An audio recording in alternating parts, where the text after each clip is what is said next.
Una partitura puede hacer más de lo que el público puede esperar de ella: elevarnos, excitarnos, movilizarnos. La música es capaz de desarrollar un tremendo poder emocional durante el curso de una película. Se relaciona estrechamente con los personajes y sus emociones. El éxito al musicalizar una película no depende solamente del talento musical o dramático de un compositor o su oficio para asumir el riesgo de componer dentro de los diversos géneros musicales en poco tiempo, sino en la habilidad para crear un balance ideal entre las necesidades expresivas de un proyecto y su propia visión artística.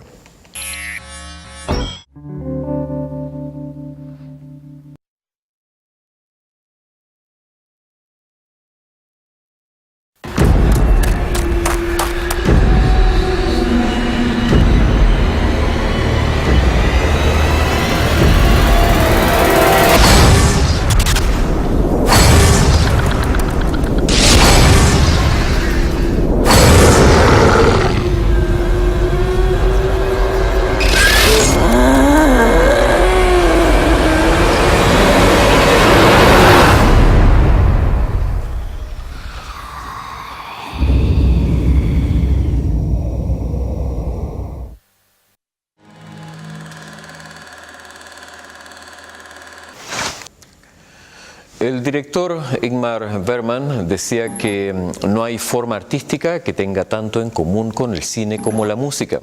Ambos afectan directamente nuestras emociones y el cine es principalmente ritmo, es inhalación y exhalación en secuencia continua.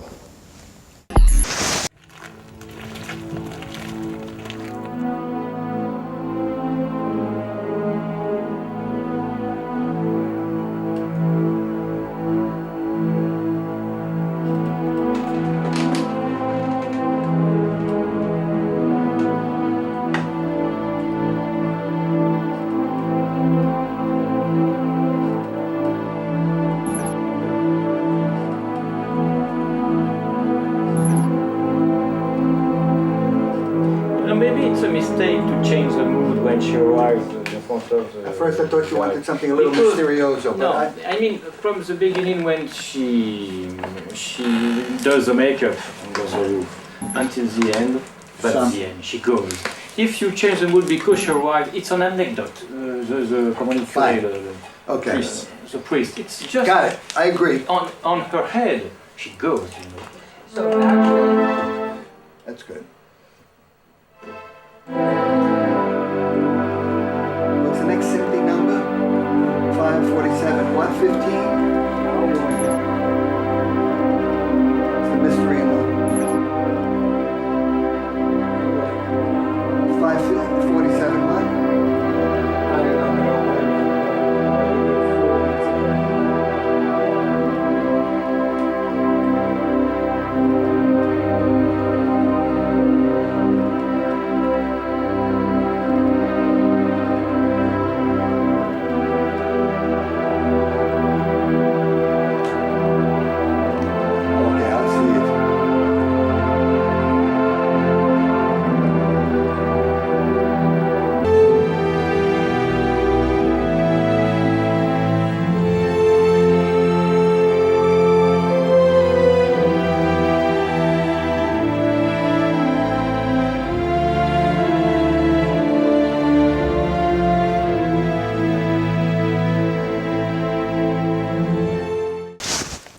La música ha sido siempre una parte esencial en casi todas las películas que se han realizado. En palabras del gran director David Griffith, la música establece el carácter de lo que estamos viendo, guía nuestras emociones, es la estructura emocional de la representación visual.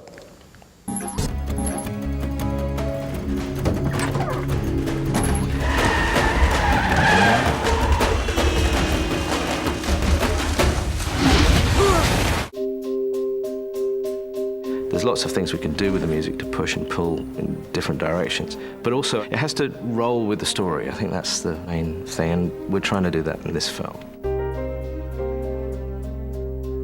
working with a large orchestra is always rewarding for any composer, you know. I mean, I don't conduct. A lot of composers do conduct, but I also have a lot of other elements that the orchestra is, you know, playing with, and it's much better for me to be in the control room listening. Call me crazy, but I think it should be a bow for the first eighth note, done very, very lightly.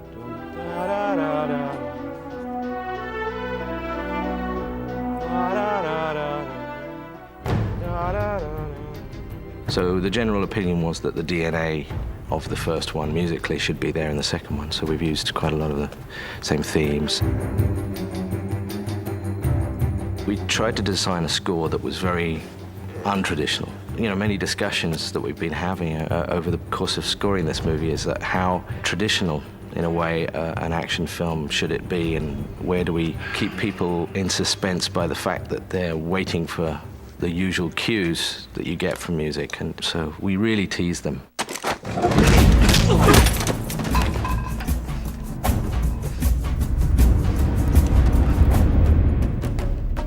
We start in Goa, but there was something about Goa and Marie that we realized that that's where we should establish a new theme. So we wrote a new theme for that moment, and that's basically a useful device to follow him as it goes through the movie.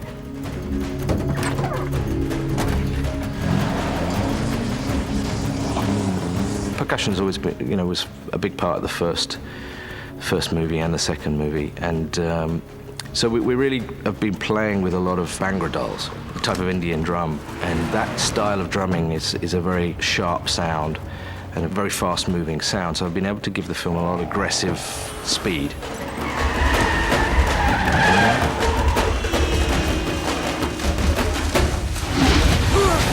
For instance, the funeral pyre scene where he burns the photos of Marie, and it's a terribly sad moment for the character. I mean, he's grieving.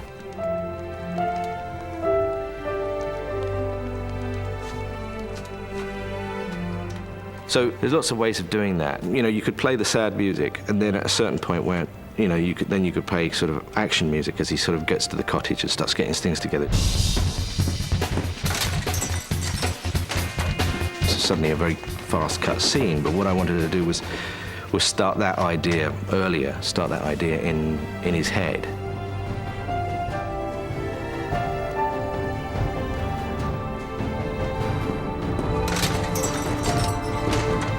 So I took these massive drums and just ran it through the whole thing. So you have this paradox of music. You have a beautiful grief going on in the strings, and at the same time you have this rage. That's maybe a more unusual way of doing a scene like that. Definitely more influenced by Peter Gabriel than film scores of the past. One of the things we're doing is we're always trying to allow you to be with Jason all the way through the film. And there's two sides to that. There's the emotional state he's in, the mourning, the grieving that's going on throughout the whole film, but also actually the mystery of what he's really walking towards, because the audience doesn't know actually that he's going to end up in Russia apologizing for being a murderer. I'm sorry. Oh, the structure of the film is such that when you get to the end, it's all to do with that moment in the car where Marie says to him, "You do have a choice." It's never gonna be over like this. I don't want... We don't have a choice. Yes, you do. I mean, that's very formal, sort of structural music composition to do that, and it gives this arch form that feels convincing.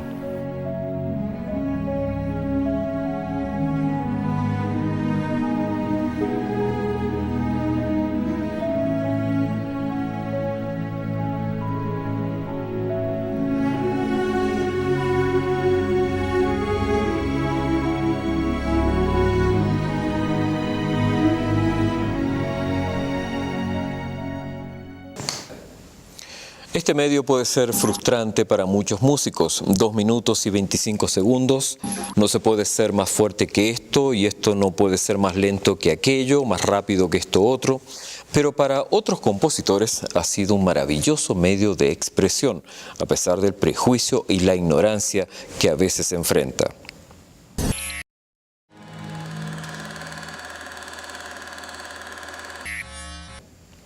Una película incorpora en su propio desarrollo al espectador y sus reacciones emocionales. Nuestra participación se convierte en un elemento más, como el argumento y el gesto, la composición y el decorado. Tanto nuestra experiencia como la acción y la imagen toman una forma significativa.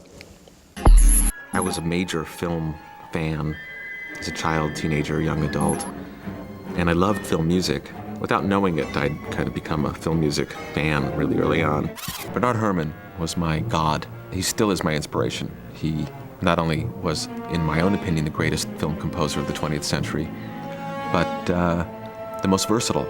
And I modeled myself, or attempted to, in his shadow, because I'll never be a fraction of what he was as a composer. But he was always my model in terms of wanting to do every genre and do it well.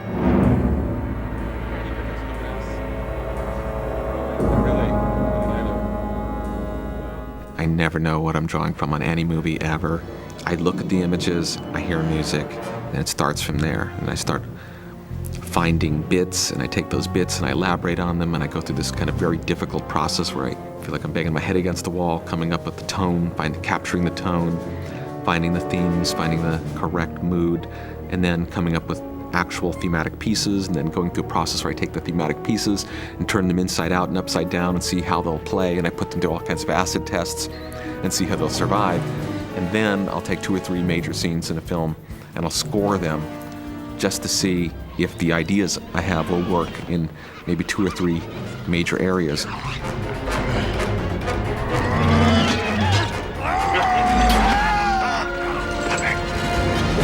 Man in Black 2 is a mixture of my own stuff that I'm laying down all the time.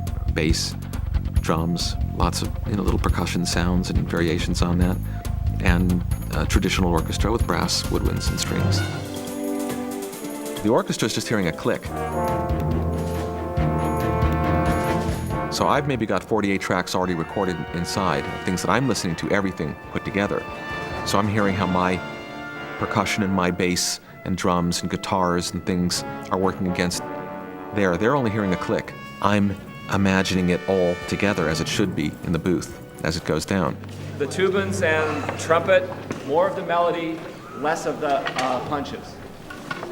Punches are in the trombones. Steve and I go back 25 years easy. Right now they feel like mezzo piano to me. Well, they're forte. Marked forte. Okay, but they're not. Just because everybody else is playing, it sounds that way.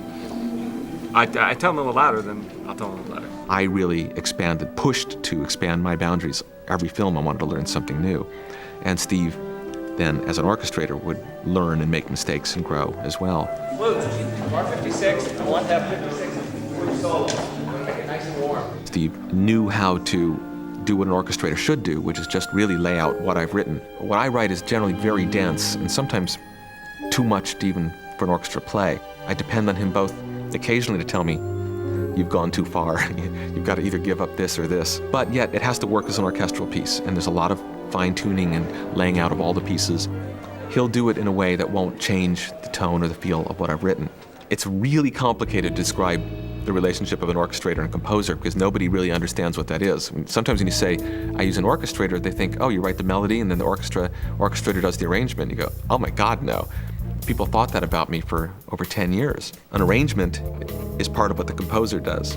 Orchestration is another thing, but it's a real weird gray area that even people who work in music don't really understand most of the time. When we're there on stage and the music's going down, he's really my right hand, and then there's going to be a dozen problems as soon as it stops, and we have to solve them really quickly. So he's going to help me on the spot, and it's really high pressure and crazy. So very often we're fixing things really, really quickly. We should have timp and trombones. We need to punch that even a little stronger. Anybody else? Is there a sus or tam? Is anybody else? Who's on 65? Very few big orchestral cues go down perfectly or easily the first time for me.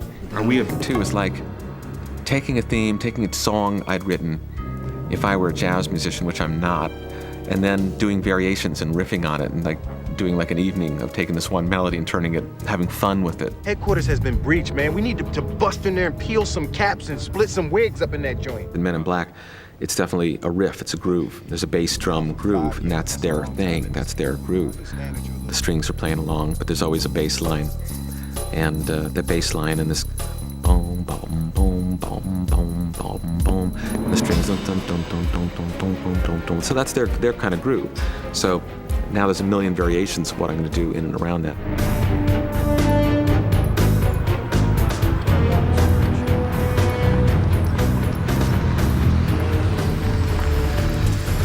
Then, of course, there's a lot of action, scoring action. This scoring action, it's a whole different animal. Down to one now, John.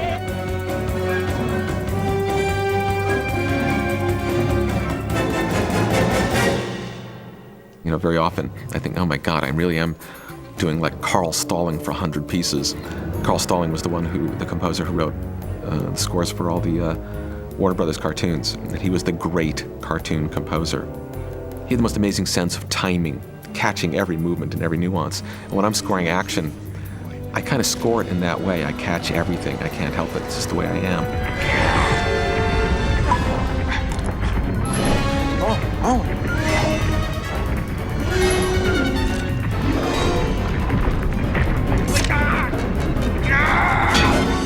And it's 10 times more aggravating and time-consuming than more contemporary ways of scoring where you can just kind of play right over it with a groove. But that's just the way I do it. My favorite part is when I nail it in the beginning, when I know that I've nailed it, and when it's over and it's done. Everything in between is the hardest work I've ever encountered in my life. It takes so much endurance. I've announced my retirement at least a dozen times already, and do so, and will continue to do so every other year or every 3 years because of that.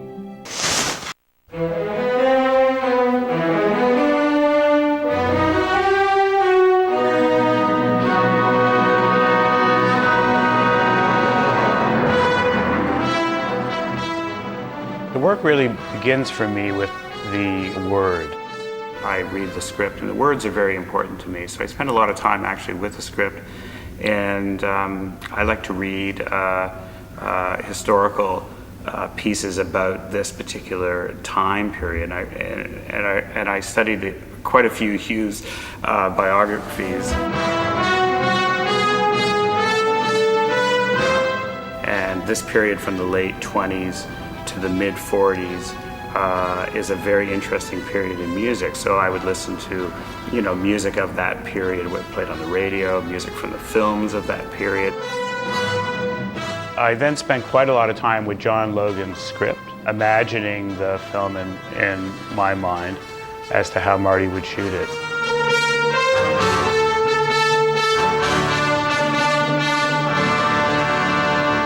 And then once I see the film, that really starts a very creative process of writing a lot of music based on the imagery of the movie. And what I try to do is kind of internalize the movie, and I try to kind of breathe it in a bit, and then put myself into a position where the ideas are flowing, and it's very kind of a free association with the movie and with the subject. And then there's a more technical part that happens later where I'm actually scoring the scenes.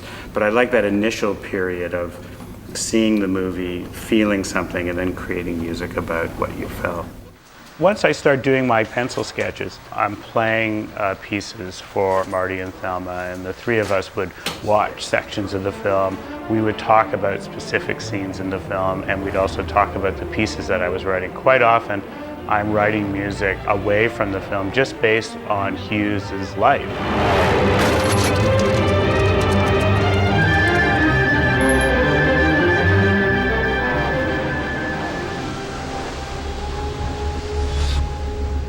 I would create thematic ideas based on Hughes's obsession.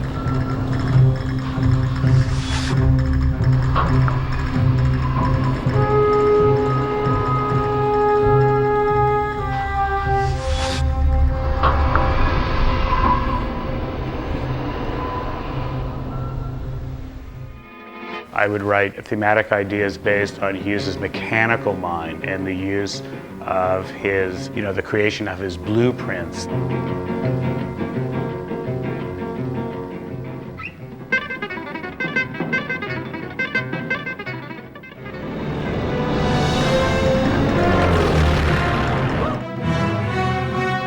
also I wrote a theme based on Hughes's ambition.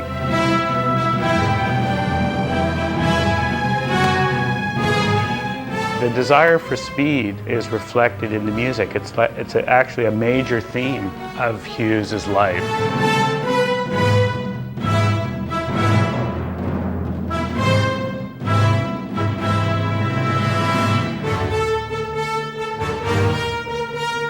At one point, he was the fastest man in the world. He was the richest man in the world. And he also had made the most expensive, greatest epic movie in the world, Hell's Angels, which was made in 1928.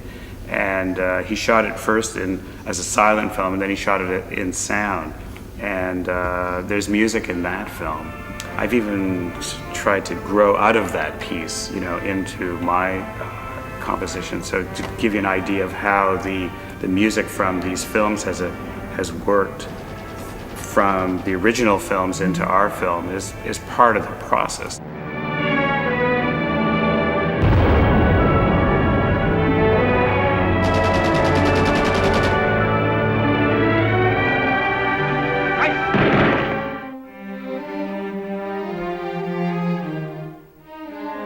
The sound of the movie is particularly the sound of the symphony orchestra. It was really used to depict the type of recording and the sound of movies of the 30s, which is principally the time of our film.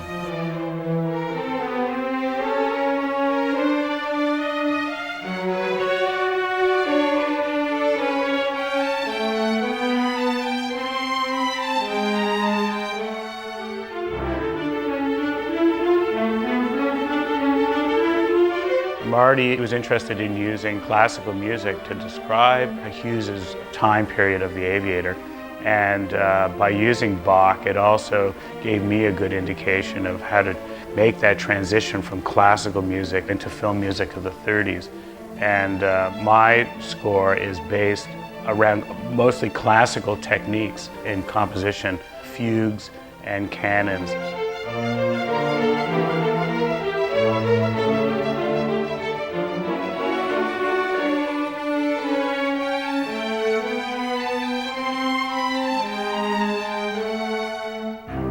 The fugues and canons, I thought, were interesting also because they describe Hughes's mechanical mind, because the fugues work in such specific ways, almost like wheels within wheels, like the inside of a clock, really.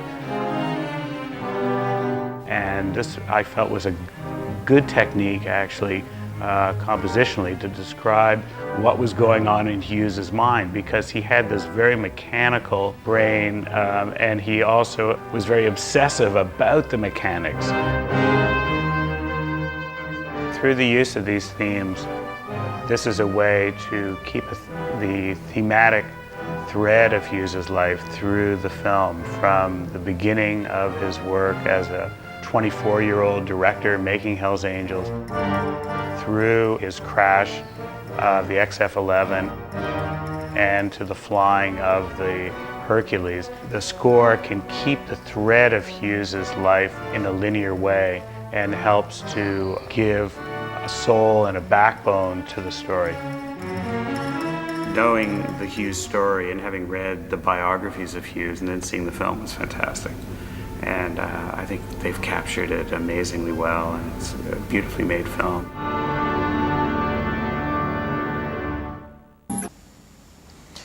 Desde los primeros arreglos para piano en la época muda y las pequeñas agrupaciones instrumentales anteriores al desarrollo tecnológico, junto con la experiencia de músicos entusiastas, la música para el cine emergió como una distintiva forma de arte.